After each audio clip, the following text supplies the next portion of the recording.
Hakunev Shabbos Ashar. I'm looking forward to a restful Shabbos Kodesh after a tiring but invigorating week of Baruch Hashem productive virtual learning. One of my favorite famous stories involves the Holy Tzaddik Reb Naftali of Ropshitz. There's a little boy learning how to read. The Melamed was sitting next to the young Naftali, and he's reading Baruch Atah. Get up to the two Yuds, and Naftali, as the little boy reads, says the Melamed, no, the two Yuds, because you read Hashem, asks the precocious young boy, but I don't understand, Rabbi.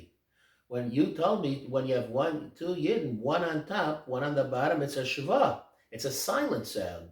Explain the Melamed. No. When you have two Yidden, one next to another, so that's Hashem. That's godliness.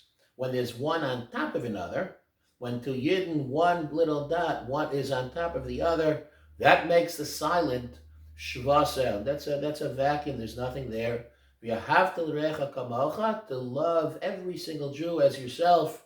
Ani Hashem, the source of godliness, of the Hashras Hashchina.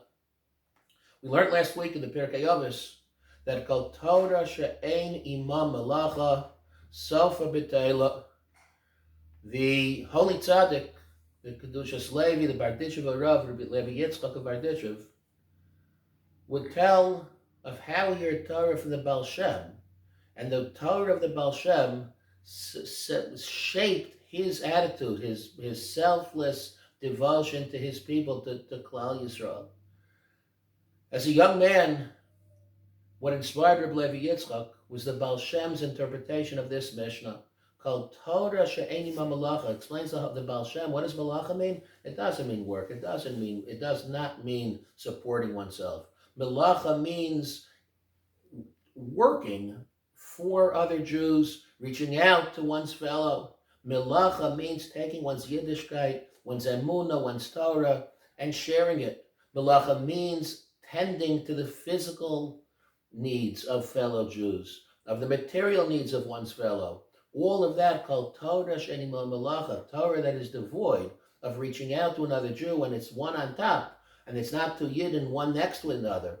So, Sofa B'Teila, the Torah eventually dissipates and evaporates as well. A yeshiva is an educational institution, an institution first and foremost of Torah. But called Torah she'ein imam melacha, our Torah is worthless, and sofa chas v'shalom b'teila, if it's not accompanied by melacha, by a sense of empathy, caring for one another, caring for others, caring for the broader community.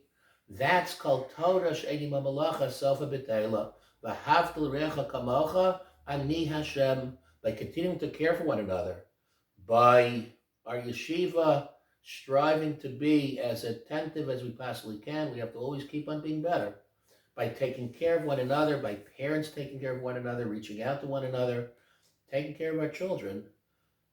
V'havta l'recha kamocha, so that's an ani Hashem.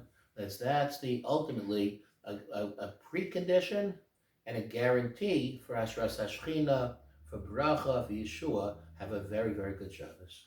Hi, everybody. Again, a wonderful week we've had.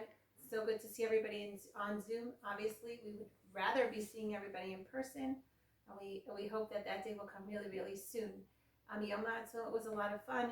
So many people participated.